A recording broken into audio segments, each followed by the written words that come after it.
एका लग्नाची दुसरी गोष्ट. सुख घाली माझ्या दारी पिंगा. ए वेळाबाई, अगं कशाला एवढी काळजी करते? सगळं व्यवस्थित होईल. नाही झालं व्यवस्थित तर काय करणार काकू? असं कसं? मुलगा चांगला आहे ना? चांगला करून चांगला. मग तू काही काळजी करू नको, मी सांगते ना सगळं नीट होईल. अगदी कशाला तू घाला. काय झालं? आय एम सॉरी खूप, पण काय झालं? अगे रडू नको, तुझ्या बाबांना मी पसंत आहे एवढंच सांगायला आलेलो. अगं रडतेस का बाळा? अगं रडायला काय झालं? काय झालं? काय तुला काय झालं? काकू ती म्हणते की तिला आनंदाच्या उकळ्या फुटतात. अरे वा.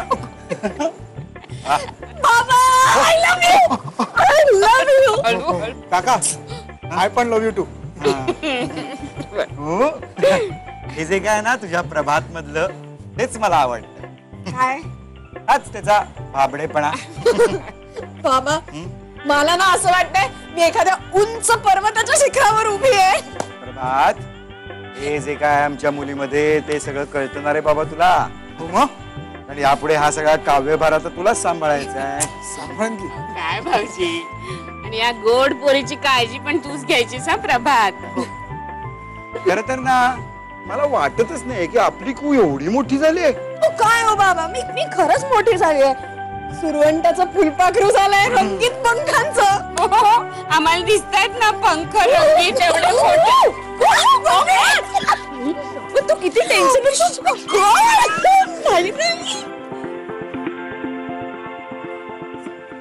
Congress same to you. काका. काँग्रेस. गणेशश्यामचा फोन. हॅलो, हाय गणेशश्याम, बोल. अच्छा लागत नाही का घरचा फोन? आई आहेत ना इकडे? हा काय सांगू? हो ओके, ऐक ना.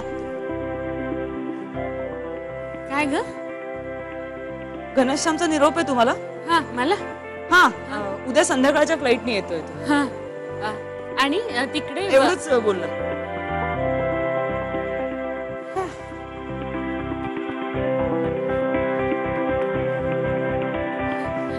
आल्या.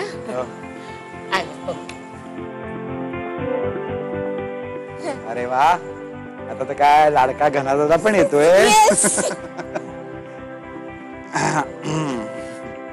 काय हो जातोय मी. It's okay.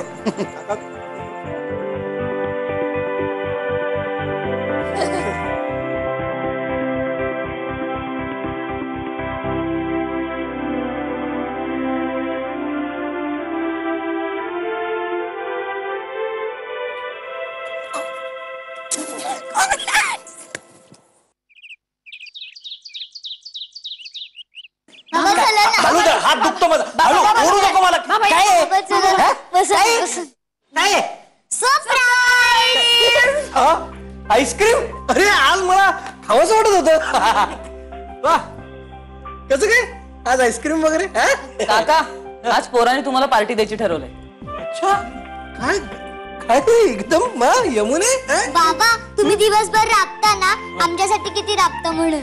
अगं किती गोड ग ती. नाही तसं नाही, तुम्हाला पण कळायला पाहिजे ना की परफेक्ट पार्टी कशी असावी म्हणून. हा म्हणजे आपल्या रक्तातच आईस्क्रीम. आईस्क्रीम घ्या, चला आईस्क्रीम घ्या. बाबा क्वालिटी बॉल सिलेक्शन आईस्क्रीम मध्ये काय नवीन नवीन फ्लेवर आले. मस्त मस्त. काका कॉफी आल्मंड कुकीज ट्राय करा, मस्त आहे. माझं चंकी चॉक पण मस्त आहे. आणि माझा स्ट्रॉबेरी चीज केक तुझ्यापेक्षा मस्त आहे. तुझं कुठलं रे? बाबा आपल्याकडचा कॅरेमेल फर्स्ट ब्राउनी मस्त आहे ना. सुप्रियाची शपथ घेऊन सांगतो, असं कॅरेमल फर्स्ट ब्राउनी मी कुठेही खाल्लं नाही. हो. हे मला जरा सांगा, तुम्हाला ही आईस्क्रीम पार्टीची आयडिया सुचली कशी? राधा बहिणीने सांगितली. हो, आम्ही ठरवलं की मोठी लोकच आम्हाला पार्टी देतात, आज आपण त्यांना देऊया. मुलांनो, हे क्वालिटी वॉल सिलेक्शन आईस्क्रीमचे जे तुम्ही वेगवेगळे फ्लेवर्स आणले ना, मजा आली. अरे वीकेंड असला भारी गेलाय आपला.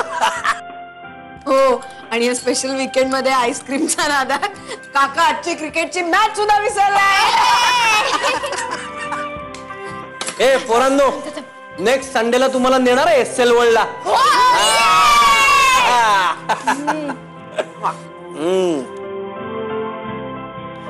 बघू का बहिणी तुझं. क्वालिटी वॉल्स सिलेक्शन आईस्क्रीम एकदम मस्त. अगं तुला सांगते, आमरस म्हटला ना म्हणजे खरं तर आंबा म्हटला की घनाचा अगदी जीव की प्राण. लहान होता तेव्हा आंबा असा हातात घेऊन असा सोलून अख्खा खायचा आणि सगळं अंग भरभटून ठेवायचा. शाळेत असताना उन्हाळ्याची सुट्टी सुरू झाली की घरात आंबे हजर पाहिजे. बाहेर कुठे घेऊन गेले ना मे महिन्यात त्याला बाजारात, की आंब्याची गाडी दिसली की अगं रस्त्यात फतकल मारून बसायचा, आत्ताच्या अंत आंबे विकत घे म्हणून. लहानपणापासूनच हट्टी का गणेशचा? हो, अजूनही तसाच हट्टी आहे काही बाबतीत. आई हे झालंय माझं करून टोमॅटोचं. मी आता रसाची तयारी करायला घेऊ का? अगं नको, आत्ता नको. घना यायच्या वेळेला काढू रस, होईल पटकन, मी करीन मदत. आई पण तो खरंच येणार आहे का जेवायला? तुम्ही बोललात का त्याच्याशी? अगं तो जेवून आला ना तरी आमरस पुरी आहे म्हणल्यावर परत जेवायला बसेल तो. गणेशश्यामच्या बाबतीत ते शक्य आहे म्हणा. आई गणेशश्याम खरंच आमरसाबरोबर भात खातो का? तुला सांगितलं वाटतं त्यांनी. हो. अगं काय काय नवीन नवीन प्रयोग करून बघायची हौसच आहे त्याला. अगं एकदा आमरसात कोल्ड्रिंक घातलं होतं त्यांनी. शी, कल्पनाशक्तीतच फॉल्ट आहे त्याच्या. कल्पनाशक्ती अफाट आहे त्याची. आई मी काय विचारते काय की मी जाऊ का गणेशश्यामला आणायला एअरपोर्टवर? अगं हो, चाकी ते काय विचारणं झालं. किती दिवसांनी येतोय ना तो. आणि हो बाई, तो घरी आला ना की सगळे जण त्याला गराडा घालतील, मग तुम्हाला प्रायव्हसी मिळायची नाही. तुम्हालाही तुमचे खास क्षण हवेत ना. जा जा, जरूर जा. फक्त येताना काही बाहेर खाऊन येऊ नका. होय.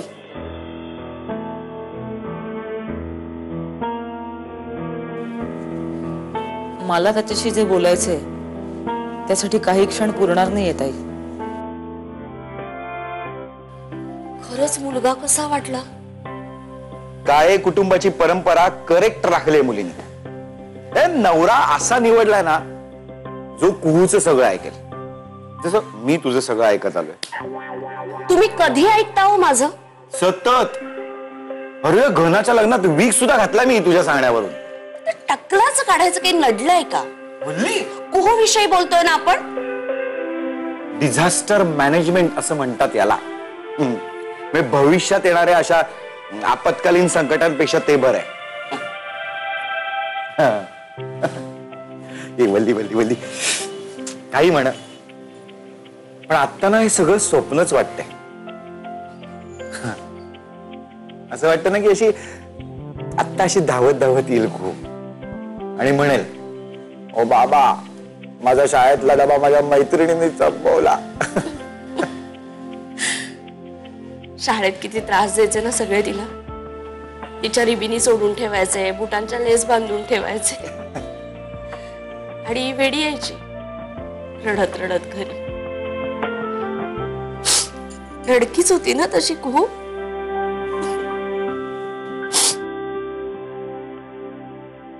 मला ना कळतच नाही वल्ली, ही आपली दोन्ही पोरं ही अशी कशी निपजलीत. जुन्या आठवणींमध्ये रममाण होणं चाललेलं दिसतंय. होतं असंही होतं, पण आता तुमच्या मुलीचं लग्न ठरलंय हे विसरू नका. नाही येऊ देत, काय उपदेश यायचे ते येऊ देत. उपदेश तर देणारच आहे मी, पण त्याआधी थोडी प्रस्तावना करायची आहे. तर मुद्दा क्रमांक 1, मला कुहूकडे बघूनच कळलं होतं की तिच्यात काहीतरी रासायनिक बिघाड झालाय. मला आधी वाटलं होतं की ही सगळी एखाद्या मानसिक आजाराची लक्षणे आहेत, पण निघालं काय, तर सर्वसामान्य माणसं करतात ते प्रेम. मी कुहूच्या बाबतीत फारच डिसअपॉइंटेड झालोय. म्हणा मानसिक आजार आणि प्रेम हे दोन समानार्थी शब्दच आहेत तसे. तर आता आपल्याला कळलंय की नेमका आजार कुठला आहे ते, आणि त्यावर आपण औषधोपचारही सुरू केलेत, बरोबर? औषध म्हणजे लग्नाची तयारी असं याला म्हणायचंय बहुतेक. बरोबर. कळलं मला. आई, बाबा, तुम्ही जरा आता जबाबदार व्हा, कारण तुम्ही एका लग्न ठरलेल्या मुलीचे पालक आहात आणि त्यासाठीच काही मुलाचे सल्ले तुम्हाला द्यावे यासाठी मी इथे आलो. केवळ तुम्ही मला जन्म दिलात म्हणून. म्हणजे अजून ह्याला सल्ले देणं सुरू करायचंय.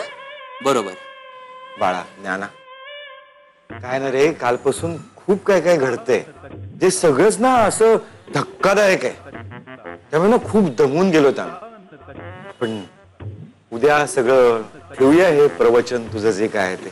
जितकं तुम्ही टाळाल तितकं तुमचंच नुकसान आहे. असो.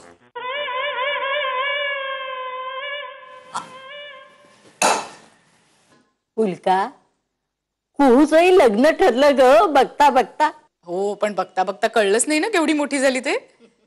पण तिचं शिक्षण पूर्ण झाल्याशिवाय लग्न करायचं नाहीये माई. हो ग, घाई नाहीये, पण मुलगा पसंत करावा एवढी मोठी झाली हो पोर. हो. उल्का, मुलीनी माहेरची घरटी सोडून स्वतःची वेगळी झाडं शोधायची असतात. मुलगी सासरी जाते ना, तेव्हा तिच्या येणाऱ्या पिढीला माहेर मिळतच ग. हे तुझं मत आहे का? बहिणाबाई म्हणतात, तुला माहितच आहे.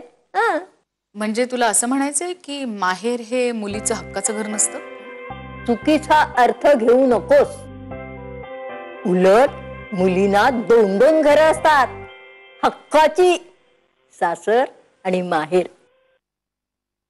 पण पक्षानेच उडायची धास्ती घेतली तर कसं चालेल ग? तुझा तीर कुठल्या दिशेने सुटला हे कळतंय मला माई. तीर कमानीतून सुटेल ग, पण निशाणाला लागायला नको का? अगं मी लाख निशाणा बनेन, पण तीर मारणारा नको का? आता मला कोण मिळणार आहे माई? म्हणजे माझं वय, माझा डिवोर्स झाला, हे सगळं लक्षात घ्यायला नको का? आपण फार मानत नाही ग, पण लोक मानतात ना. तुझा होकार आहे ना, तुझा होकार आहे ना, सांग. अगं हा हा म्हटलं मुलं उभी करीन तुझ्या समोर. काय समजलीस? हो, मी असं म्हटलं? मी असं म्हटलं नाहीये माई. मी फक्त एक शक्यता वर्तवली आहे. तू उगीच एक्साइट होऊ नकोस. बरं चल, मी निघते, कारण मला पेपर करेक्शनला जायचंय. येऊ? काय होईल का? फायनल ना? हो, आता लग्न जंगी.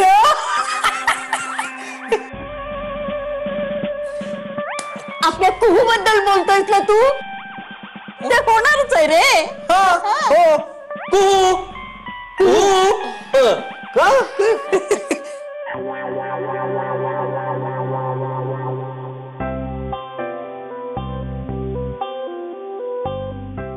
काय म्हणली ग उल्का?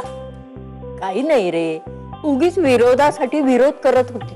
म्हणजे मला कसं वाटतं माहितीये का, की कुहूला जसा अजिबात कविता न समजणारा मुलगा मिळाला ना, म्हणजे असा तसा हिला ना अजिबात इंटेलेक्च्युअल नसलेला मुलगा मिळाला पाहिजे. म्हणजे असा रासवट. कसं असतं, ऑपोजिट पोल अट्रॅक्ट. नाही रे बाबा, उल्काच्या बाबतीत इतकं सोपं नाहीये ते. अरे ती काय 20 वर्षाची तरुणी आहे ती परिस्थिती स्वीकारायला. अरे वय वाढलं की सवयी दृढ होत जातात.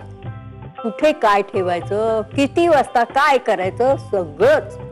अरे नुसता पडद्याचा रंग बदलला ना तरी सुद्धा चालत नाही. म्हणूनच काळजी वाटते रे. शामराव आला का रे? अगं आता तू उल्कच. येईल येईल येईल, येणार आहे. म्हणजे राधा गेले आणायला येईल.